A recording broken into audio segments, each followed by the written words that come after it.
हरे Krishna. Shrimad Bhagavad Gita series में आप सभी का हार्दिक स्वागत है। आज हम श्रीमद् भगवद गीता के दूसरे अध्याय के 54 नंबर श्लोक से 57 नंबर श्लोक तक चर्चा करेंगे। ये जो 54 नंबर से 72 नंबर श्लोक तक ये जो सेक्शन है इसका नाम है स्थित प्रज्ञा, अर्थात एक जीवन मुक्त आत्मा का क्या लक्षण है, इसके बारे में ये 54 नंबर से 72 नंबर श्लोक तक चर्चा की गई है। तो 54 नंबर श्लोक जो है, इस 54 नंबर श्लोक में अर्जुन पूछ रहे हैं कि स्थित प्रज्ञ जो व्यक्ति है या जो आत्म साक्षात्कार व्यक्ति है या जीवन मुक्त एक आत्मा है,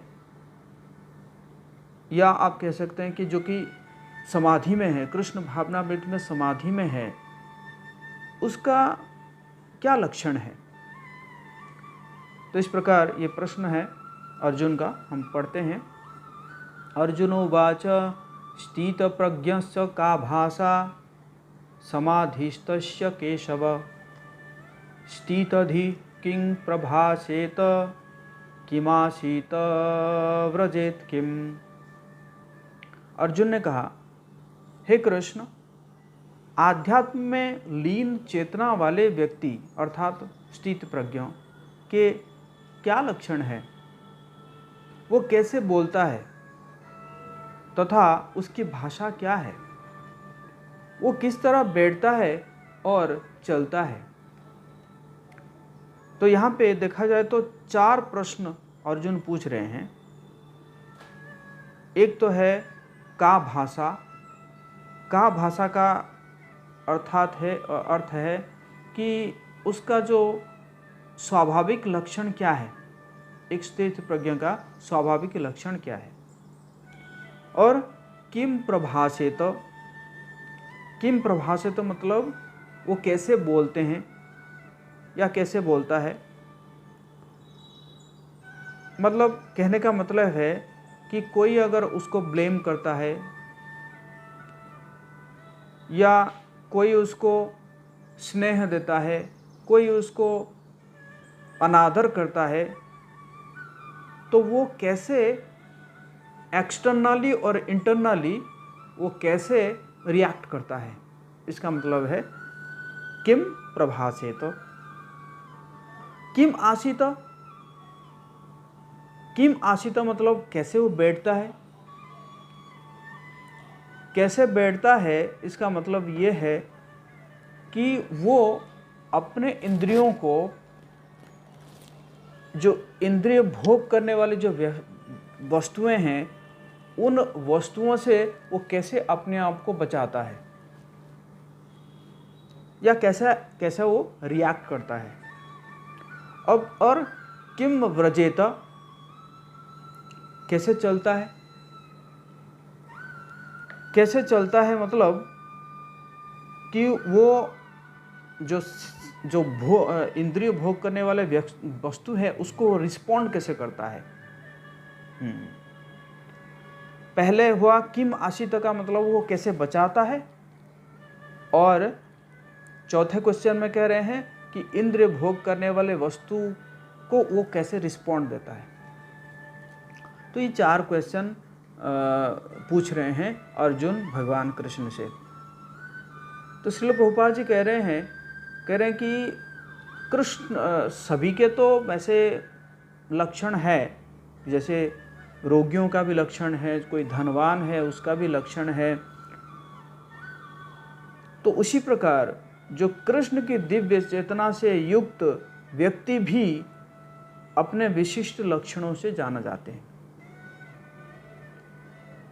और ये लक्षण को जानने के लिए हमें भगवद गीता पढ़ना पड़ेगा। भगवद गीता के माध्यम से हम उन दिव्य लक्षणों को जान सकते हैं। कृष्ण भावित व्यक्ति किस तरह बोलता है, क्योंकि वाणी ही किसी मनुष्य का सबसे महत्वपूर्ण गुण है। बोलना है, जो वाणी है, ये सबसे महत्वपूर्ण है। और कहा जाता है कि मूर्ख का पता तब तक नहीं लगता जब तक वो बोलता नहीं। कोई अगर ऐसा चुप बैठा है, कोई मूर्ख अगर चुप बैठा है तो पता नहीं चलेगा, जब वो बोलता है तभी जाकर पता चलता है कि वो मूर्ख है करके। तो इसी प्रकार जो यहाँ पे वर्णन है कि कैसे लक्षण है स्थित प्रज्ञों का, जो है कैसे लक्षण है। तो वैसे देखा जाए कि इसके बाद फिर हम देखते हैं कि भगवान जो है उसको कैसे उत्तर देते हैं, इसका आंसर कैसे देते हैं। तो जो 55 नंबर में भगवान जो है जनरल सिम्टम्स बताते हैं कि स्वाभाविक जो लक्षण है वो लक्षण बताएंगे, और फिर आगे से फिर जो ये जो किम प्रभासेत, किम आसीत, किम व्रजेत, ये सब के बारे में भी भगवान जो है बताएंगे। 55 नंबर श्लोक। श्री भगवान उवाच प्रजाहाति यदा कामान् सर्वान् पार्थ मनोगतान् आत्मनि एवात्मना तुष्टः स्थित प्रज्ञास्तदोच्यते। श्री भगवान ने कहा, हे पार्थ, जब मनुष्य मनोधर्म से उत्पन्न होने वाली इंद्रिय तृप्ति की समस्त कामनाओं का परित्याग कर देता है और जब इस तरह से विशुद्ध हुआ उसका मन आत्मा में संतोष प्राप्त करता है, तो वो विशुद्ध दिव्य चेतना को प्राप्त स्थित प्रज्ञ कहा जाता है। अर्थात मनोधर्म से जो मनोधर्म से उत्पन्न होने वाली जो इंद्रिय तृप्ति की समस्त कामनाओं को वो परित्याग कर देता है। तो श्रील प्रभुपाद जी तात्पर्य में कह रहे हैं कि जो भी पूर्णतया कृष्ण भावना में या भगवत भक्त बन जाता है तो उसमें महर्षियों के समस्त सद्गुण पाए जाते हैं। और लेकिन कोई अगर आध्यात्म में स्थित नहीं है तो उसमें जो है उसमें कोई योग्यता नहीं होती। क्यों?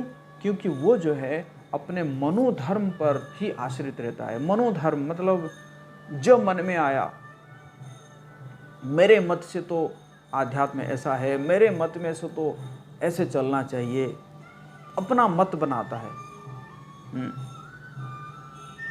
तो इसीलिए उसके अंदर ये योग्यता नहीं हासिल हो पाता।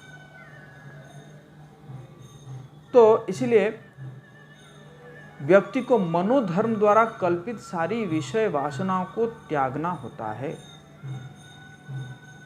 कि नहीं? मनोधर्म द्वारा जो भी कल्पित कल्पना, मुझे ये धर्म करना चाहिए, मुझे तो ये धर्म करना है कि नहीं, ये धर्म श्रेयस्कर है, इस प्रकार जो अपने धर्म से, अपने मनों से जो धर्म उसका वो जो है करता है, उससे उसको क्या करना पड़ेगा, उससे वो पार करना पड़ेगा। और तो अगर कोई कृष्ण भावना में लगा हो तो सारी विषय वासना स्वतः बिना किसी प्रयास के दब जाती है। अगर कोई कृष्ण भावना में लगा हो तो उसका जो विषय वासना स्वतः ही दब जाता है, क्योंकि जो भक्ति जो है उससे चेतना प्राप्त करने में सहायक होती है।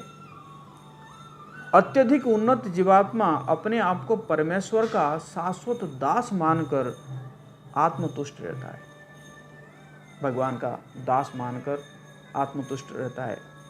जबकि आज अगर देखा जाए संसार में सर्वेंट या दास अगर कहा जाए तो लोगों को अच्छा नहीं लगता कि अरे मैं दास हूँ, ना, मतलब ये शब्द अच्छा नहीं लगता। क्योंकि लोग जो है ना, लोगों का ये जो दास में जो फीलिंग्स है, जो जिस प्रकार उनका जो फीलिंग्स मिला है भौतिक जगत में, वो उसी को ही क्या करते हैं, जो है कंपेयर करते रहते हैं कि हो सकता है कि जो जो फ्रस्ट्रेशन या एक्सप्लॉयटेशन भौतिक जगत में मिलता है दास बनने से, शायद आध्यात्मिक जगत में उसी प्रकार का एक्सप्लॉयटेशन है। लेकिन ऐसा नहीं है, हाँ? तो इसीलिए जो उन्नत जीवात्मा वो क्या मानता है, अपने आप को परमेश्वर का दास, शाश्वत दास मानकर आत्मतुष्ट रहता है। ऐसे आध्यात्मिक पुरुष के पास भौतिकता से उत्पन्न एक भी विषय वासना फटक नहीं पाती। जो अपने आप को भगवान जी का दास मान के आत्मतुष्ट रहता है, उसके पास कोई इसी प्रकार का भौतिक जो है वासनाएं वो उसके आसपास भी नहीं जो है फटक नहीं पाती। तो देखा जाए तो यहाँ पे जो कहा जा रहा है कि अगर कोई उसको स्नेह करता है, प्रेम करता है, या उसके ऊपर क्रोध करता है, या उसको कुछ कहता ही नहीं है, न्यूट्रल हो जाता है, तो उससे जो है वो कैसे रिस्पॉन्ड करेगा। मतलब ये जो आगे श्लोक में 56 नंबर और 57 नंबर श्लोक में अब जो कहा जाएगा कि उसका जो है कैसा वो, मतलब उसका इंटेलिजेंस जो है या उसका जो शब्द है वो किस प्रकार का रिस्पॉन्ड देगा। तो 56 नंबर श्लोक हम पढ़ेंगे, 56 और 57 दोनों एक ही साथ। दुःखेषु अनुद्विग्न मनः सुखेषु विगत स्पृह वीतराग भय क्रोध स्थित धीर मुनिर उच्यते य सर्वत्र न भीष्णेहस् तत्तत्प्राप्य शुभाशुभं नाभिनन्दति न द्वेष्टि तस्य प्रज्ञा प्रतिष्ठिता। तो कह रहे हैं कि जो त्रय तापों के होने पर भी मन में विचलित नहीं होता। 3 प्रकार के ताप होता है, आध्यात्मिक, आधि भौतिक और आधि दैविक ताप, जो कि दूसरे जीवों के द्वारा कुछ कष्ट मिलता है, जैसे मच्छर हो गए या कोई क्रिमिनल हो गया, और आधि दैविक देवताओं के द्वारा बाढ़ आ गया, भूकंप आ गया, और आध्यात्मिक अपने मन और शरीर से जो कष्ट मिलता है, टेंशन, एंजाइटी। तो ये त्रय तापों के होने पर भी मन में विचलित नहीं होता, अथवा सुख में प्रसन्न नहीं होता, सुख में बहुत ज़्यादा प्रसन्न नहीं होता, और जो आसक्ति और भय तथा क्रोध से मुक्त है वो स्थिर मन वाला मुनि कहलाता है। ये 56 नंबर श्लोक, फिर हम 57 नंबर श्लोक भी पढ़ लेंगे। तो प्रभुपाद जी कह रहे हैं कि ये जो मुनि, यहाँ पे जो मुनि शब्द लगाया गया है, ये मुनि, संसार में कुछ ऐसे मुनि होते हैं कि वो क्या करते हैं कि अपना जो है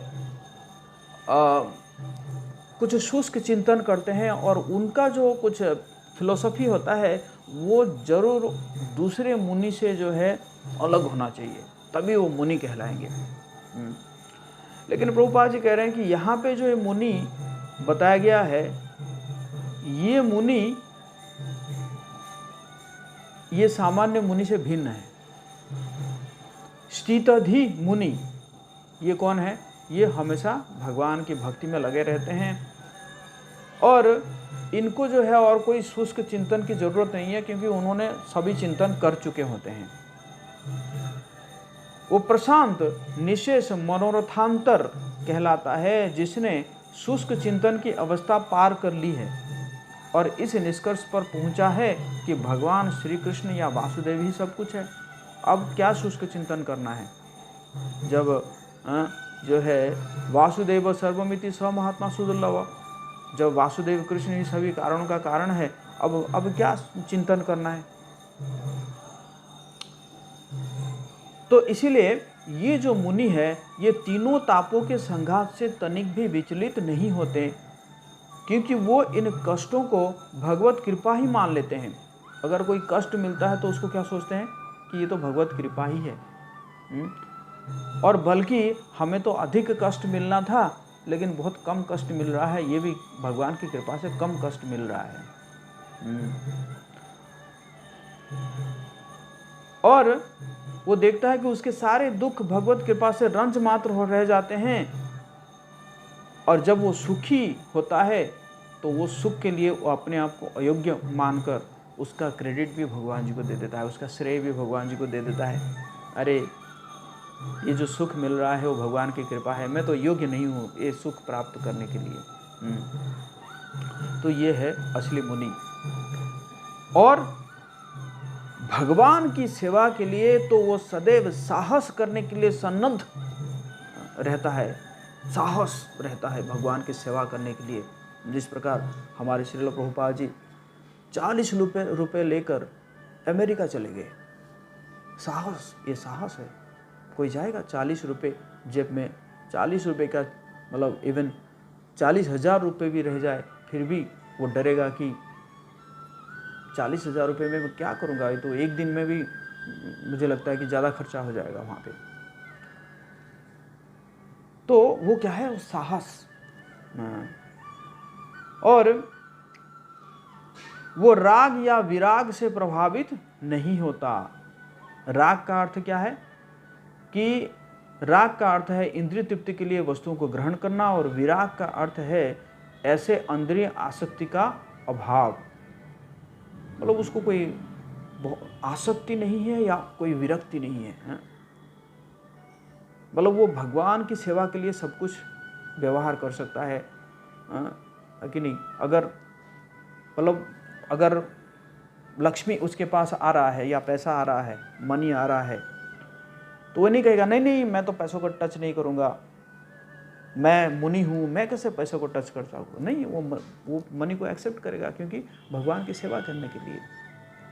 और मनी अगर आता भी है तो उसके लिए आसक्त तो हो के कहीं मतलब अपना इंद्रिय तृप्ति नहीं कर बैठेगा, अपना जो फैसिलिटी है वो फैसिलिटी को बढ़ाएगा। मतलब बहुत ज़्यादा फैसिलिटी यूज नहीं करेगा कि चलो पैसा तो आ रहा है। तो इसका मतलब है ना वो राग ना विराग। कृष्ण भावनामृत में स्थिर व्यक्ति में न राग होता है न विराग, क्योंकि उसका पूरा जीवन भगवत सेवा में अर्पित होता है। फलतः सारे प्रयास असफल रहने पर भी वो क्रुद्ध नहीं होता। कभी कभी हो सकता है कि उसका कोई प्रयास जो है असफल हो जाए, फिर भी वो क्रुद्ध नहीं होगा। वो सोचेगा कि ये तो भगवान की इच्छाएं हैं, भगवान की इच्छाएं हैं। हमारा काम है प्रयास करना, बाकी फल के ऊपर तो हम आसक्त नहीं हो सकते, और फल तो वो भगवान की इच्छा है। फिर 57 नंबर श्लोक में कह रहे हैं, इस भौतिक जगत में जो व्यक्ति ना तो शुभ की प्राप्ति से हर्षित होता है और ना अशुभ के प्राप्ति होने पर उससे घृणा करता है, वो पूर्ण ज्ञान में स्थिर होता है। शुभ की प्राप्ति में हर्षित होना या अशुभ में, क्या हो गया मेरे साथ ही ऐसे क्यों होता है। तो ये दोनों में जो है ना, जो इससे मुक्त रहता है वही जो है वो पूर्ण ज्ञान में स्थिर रहता है। श्रील प्रभुपाद जी कह रहे हैं, देखिए ये संसार में अच्छे या बुरे ये तो होता ही रहेगा, बट उससे अप्रभावित रहना है। जो अप्रभावित रहेगा वही कृष्ण भावनामृत में स्थिर हो सकता है। क्यों? क्योंकि संसार ही द्वैत है। दिस वर्ल्ड इज है ना, डुअलिटी कहते हैं, मतलब द्वंद्व है इसमें।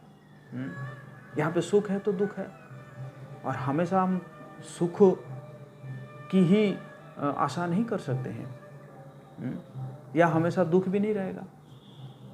हमेशा दिन में हमेशा दिन नहीं रहेगा, या हमेशा रात भी नहीं रहेगा। इस संसार में है। तो इसलिए जो कृष्ण भावनामृत में रहता है वो ये अच्छाई या बुराई से वो अछूता रहता है। क्यों? क्योंकि उसका सरोकार किससे होता है? कृष्ण से होते हैं, और कृष्ण जो है वो क्या है? वो सर्वमंगलमय है। ऐसे कृष्ण भावना में से मनुष्य पूर्ण ज्ञान की स्थिति प्राप्त कर लेता है, जिससे समाधि कहते हैं, और इसी को जो है क्या कहते हैं हम समाधि भी कहते हैं। तो फिर हम अगला श्लोक बहुत इम्पोर्टेंट है, जो कि स्पेशली जो है स्टूडेंट के लिए बहुत एप्लीकेबल है, जो अगला श्लोक 58 नंबर श्लोक, तो हम उसको अगले बार में चर्चा करेंगे, अगले वीडियो में चर्चा करेंगे। आपको कोई डाउट्स है या कोई कमेंट देना है तो आप कमेंट बॉक्स में पोस्ट कर सकते हैं। अभी तक अगर आप इस चैनल को सब्सक्राइब नहीं किए हैं तो अभी सब्सक्राइब कर लीजिए, और इस वीडियो को ज़्यादा से ज़्यादा लोगों के साथ शेयर कीजिए, ताकि ये जो भगवत गीता का दिव्य ज्ञान है, ये दिव्य ज्ञान सबके पास पहुँचे। हरे कृष्णा।